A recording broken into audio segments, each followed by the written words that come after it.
क्या आप भी देश और दुनिया की खबरों से रह जाते हैं बेखबर? तो सब्सक्राइब कर लीजिए हमारे HT न्यूज चैनल को और बेल आइकॉन को दबाना मत भूलिएगा।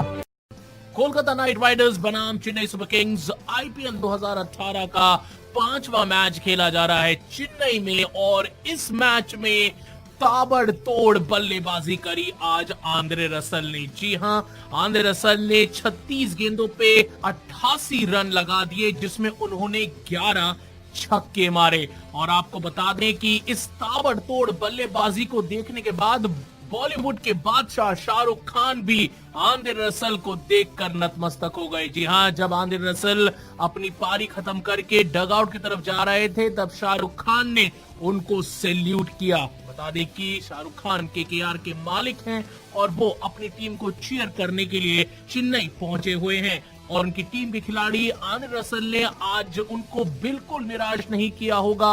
उन्होंने अपनी ताबड़तोड़ पारी में 11 लंबे छक्के मारे और ऐसा करके उन्होंने अपनी टीम कोलकाता नाइट राइडर्स को एक अच्छा लक्ष्य दे दिया है डिफेंड करने के लिए। कोलकाता ने अपने 20 ओवर में 6 विकेट खोकर 202 रन बना लिए हैं। तो आंद्रे रसल की बल्लेबाजी देखकर बॉलीवुड के बादशाह शाहरुख खान भी हो गए हैं नतमस्तक।